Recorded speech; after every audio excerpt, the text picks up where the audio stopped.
Okay, this is going to be a demonstration video of how to resize and plus put measurement marks on your photograph of your still life so that you can make a grid once it's printed out. So um, several steps involved, but pretty straightforward and simple if you just follow instructions. So first of all, you got to get to your photograph that you turned in. If you photographed on your phone and you turned it in to Canvas, you might have to go to Canvas then to download it on your Chromebook. So I'm now in as a student, as someone who actually turned in a still life. So I'm going to go to Modules and get to the assignment where the photograph was to be turned in, which is close up still life photo. So if you didn't take a photograph, or let's say your photograph isn't going to work, maybe it's not a square, maybe you don't like it, or any of those. I actually have now added a link here for anyone to go to my Google Drive to download a photo. I have several students who never turned in a photo, so this would be the route you would take. So click here.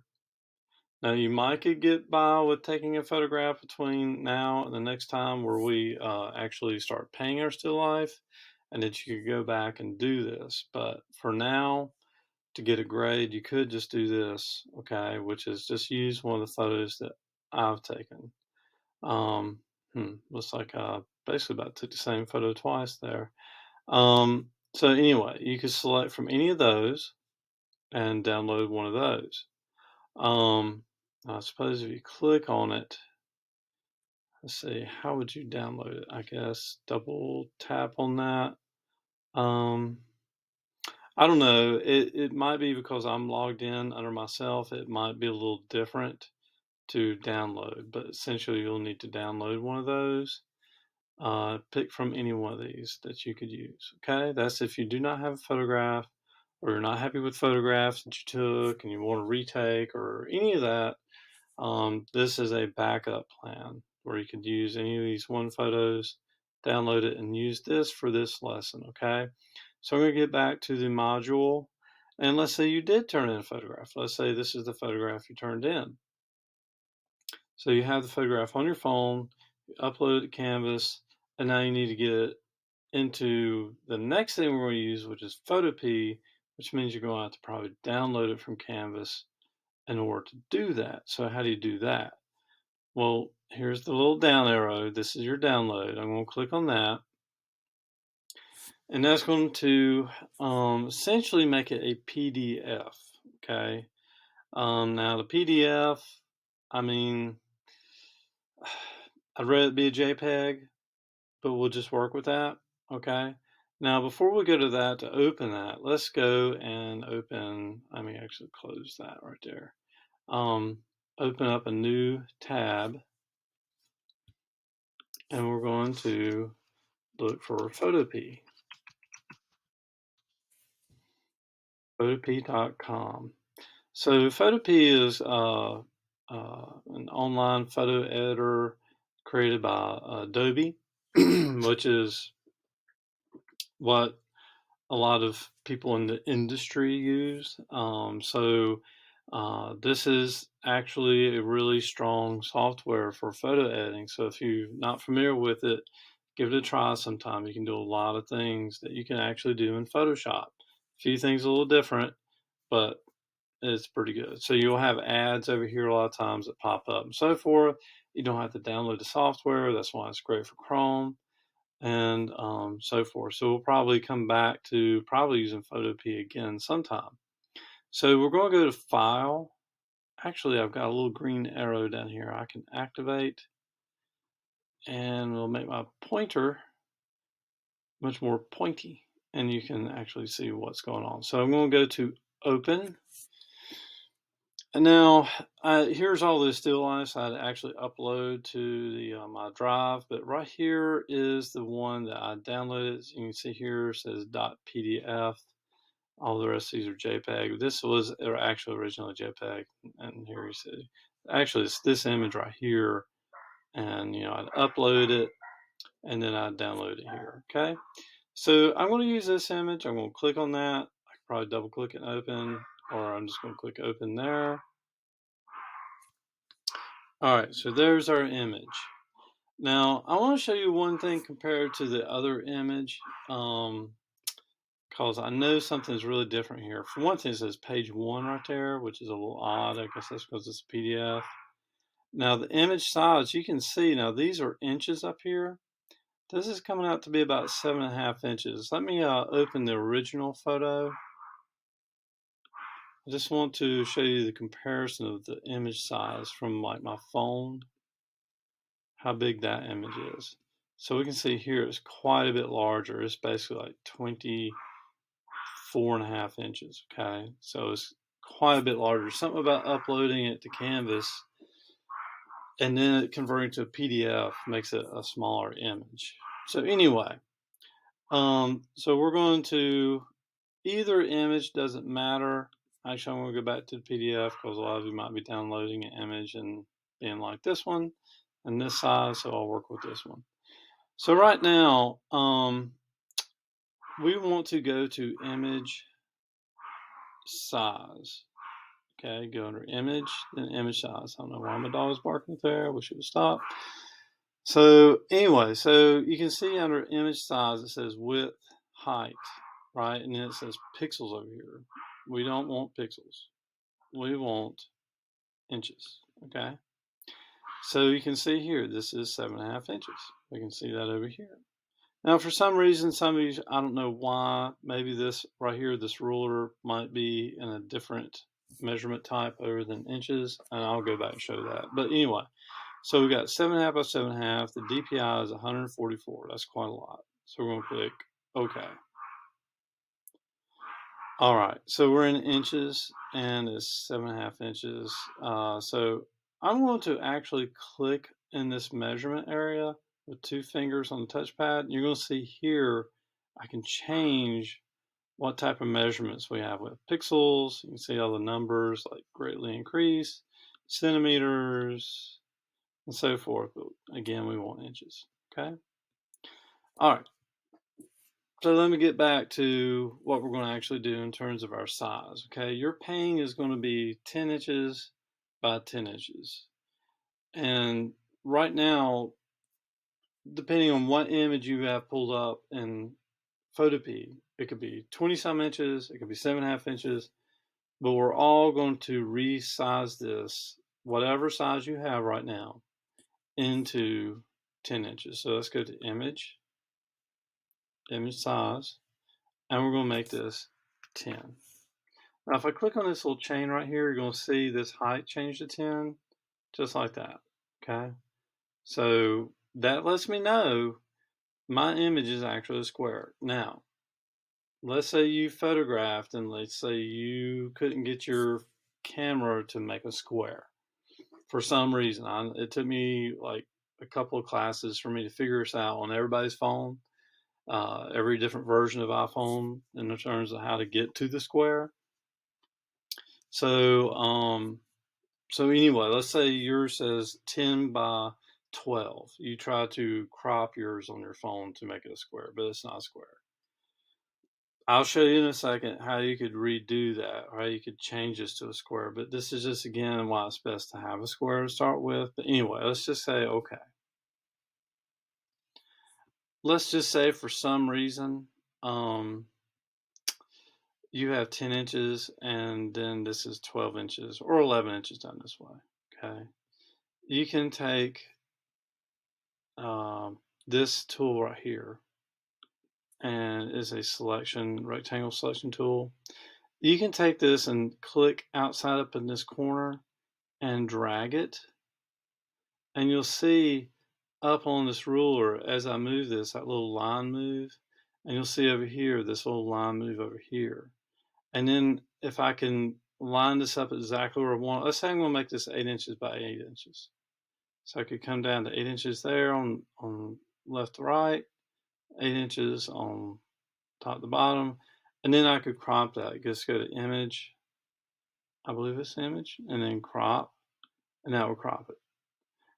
Now I'm going to undo that. I'm going to do an undo on that and deselect.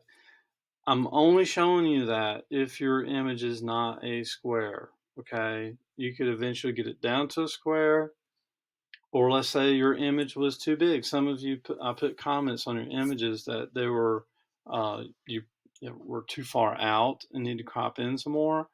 That would be a way to crop in. And then resize your image to 10 inches by 10 inches, okay? Not trying to be confusing. I'm just trying to cover all the bases. Okay, so let's say everybody now has a 10-inch by 10-inch square image, okay? What we're going to do now is go up to Image, Adjustments, and then we're going to go to Hue and Saturation. All right, it says it's not editable, maybe because it's a JPEG, and that's not good.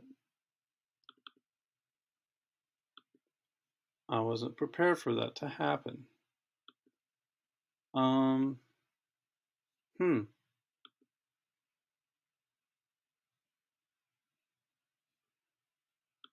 Can I do brightness and contrast? Just out of curiosity. I can do that.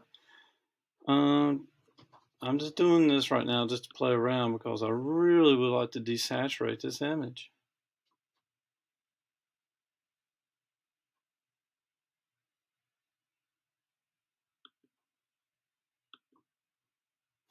Okay, so vibrance gives me a saturation. And there we go. Okay. So if we go to saturation, this is going to be a black and white painting. So we need to take down the color all the way in terms of saturation. Okay. Now we're just strictly left with black and white. So now you really see what it is we're going to be working with in terms of your painting. Again, I got that through image, adjustments. Did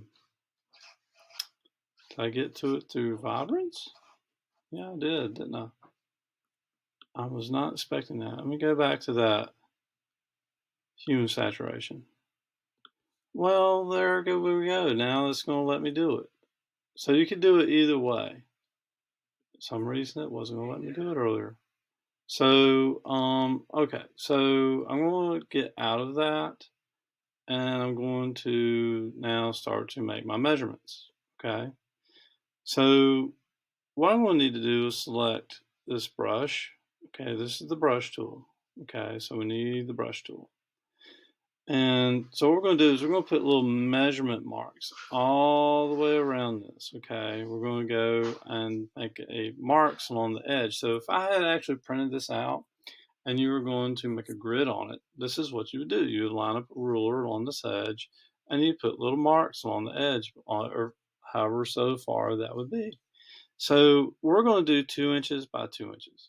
Okay, this is a 10-inch side. So we're going to go 2, 4, 6, 8, 10. And then we're going to move the image over, and we're going to do the same thing here. 2, 4, 6, 8. Actually, we don't need to do anything at the 10 because it's at the edge. Okay, and then we're going to do the same thing on these sides, and I'll show you how that's done. Okay, so this way, when we print this out, you'll have your marks already there, ready to draw your grid on this, and then put your grid on your painting that will be 10 inches by 10 inches, and then you could transfer your drawing over to your painting. Okay? All right. So let's do this. So down here, you have a foreground and background color. You have a white and black here, okay? This is what's going to be on the brush, okay?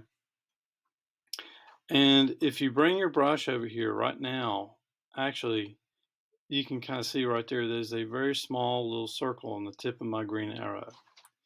If above the return key on your keyboard, you have these brackets. It's a left and right bracket. If you click on those brackets, you can increase. The one on the right will increase. The bracket on the left will decrease, okay? So I'm going to go with something about, I think, about that big, okay? Because I'm just going to put a little dot right here at the edge, and I think that will work. I don't think it'll be too big, okay?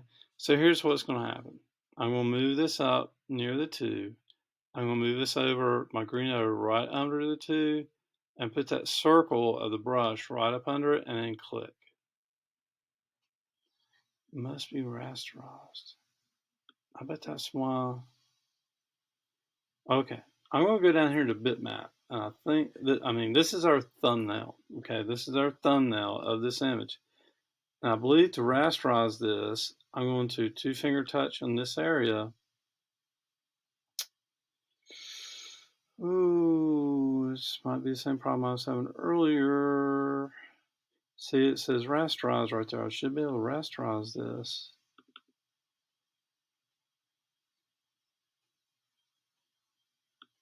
Oh gosh. Let me try to make that mark again. I don't know why this is doing this to us. You see the problems I'm having, so maybe you continue to maybe you do the same thing. I clicked on this, said I need to rasterize it. There's the rasterize, but anyway, I didn't rasterize. I didn't do anything. Y'all saw that. So now my brush is working. Okay, I tried to click there earlier and it told me I need to rasterize it. Anyway, moving on. So now I'm going to go up under the 4, click there. Go up under the 6, click there. Go up under the 8, click there. And we don't have to do anything for 10. Okay? Now I'm going to slide this over. Click right here next to the 2. Click right next to the 4. Click right next to the 6. Click right next to the 8. Now you can see that's kind of a white spot right there. And that's not really showing up because it's so light in value right there. I'm going to zoom in and show you that. So that's not showing me too much right there. Not like that. It's going to be hard to see. So this is where I'm going to come down here to this, and this little arrow that kind of bends, little elbow, I'm going to click that and it switches to black to here. This is my foreground, it's my background color. So now I can come back over here and click, and now I got black there. So now I can see that, okay? So what we're going to do is move the image so that we can do this side and this side. I'm going to move the image up as far as I can. And you can zoom in. What way I'm doing that is you can't see my fingers on the keypad, on the touchpad. I'm spreading my fingers apart and therefore zooming in. So I'm going to go up under the 2. I don't know if black will continue to work. It'll work right there. I'm going to put under the 4. It's not really showing up too good. I'm going down here and switch to white. Move this over. I'm going to do 6. Move this over. I'm going to try the 8. Maybe I should switch to black. Alright, I guess that'll work. And now I'm going to do the side on this side. I'm going to push this image all the way over. I'm going to line this up with the 2. I'm going to switch to white because it's a very dark area. I'm going to do 4, 6, and then the 8. Okay, I'm going to zoom back out, move it over, so you can see everything that we've done and why we're doing this, okay? So once we print this out, we can take a ruler and line these marks up and make our grid, okay? And then we'll make a grid here, and as far as the horizontals, and then we'll go to our paper, which is our painting, and we'll put a 2-inch by 2-inch grid on there, okay? Now there's a problem. There's one more step.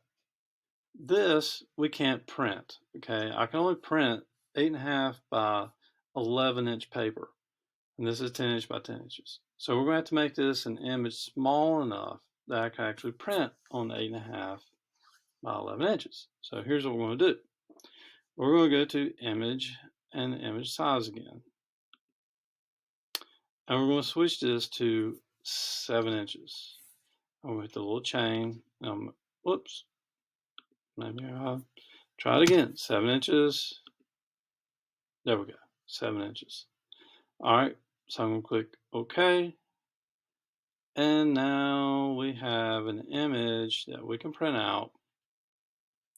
Notice these marks don't line up to our measurements anymore. This doesn't line up to the 2. This doesn't line up to the 4. This doesn't line up to the 6 or to the 8. But it's okay. It's still marked and it's correct. So that way, this will relate, in scale, even though it's smaller, to our 10 inch by 10 inch painting in terms of the marks and measurements along the edge, if that makes sense. Okay, that's the whole trick to doing a grid on an image, is making sure your image relates and is scalable to your whatever you're trying to scale it up to. Having a nice whole number that's even really helps. Or so let's say we print this out is 7 inches by 7 inches. If we put a 1 inch by 1 inch grid on this, we could make our painting 14 inches, and we could double that, so that'd be 2 inches, 2 inch grid on that. Okay. I don't know if that makes sense. I'm not trying to confuse you, but I'm just trying to explain the process of why we went about doing what we're doing. Okay. All right. So we just got to save this now, and then we're going to upload it, and we are done. Okay. So now I'm going to go to File. Is it Export? Okay. We're going to go to Export. Okay. We're going to go to the JPEG. Okay. And from there, we're going to, here it gives you a chance to name it. If you want to rename that, let's see, you don't have to. I'm going to put black and white, moldy, and still life. You can put black and white still life, your last name if you want to. And we're going to go save now. Hopefully it's going to give me a chance to have a place to save it. Nope, it just saved it to my download. So I'm going to click okay on that. I'm going to go now to my downloads. I'm going to, give me a second here, click here. Let's see, right there it is. So there is the image we just created. Okay, so that was saved to my downloads. I'm going to create a module, a new module for you to turn this in. Okay. I know you've already turned in your photograph to a module and you got a grade for that. If you didn't take a photograph and you will still get a grade for that, if you want to, you could just upload one of these images or upload this image to that module as well, and I'll give you a grade for that. Okay. I'll explain that more in the classroom. But anyway, everybody's going to now take this image with the marks on it, okay, and you're going to turn it into a module that I'll create. Okay, it'll probably be something with black and white still life image measured, something. I'll figure something out. Okay, all right. Good luck.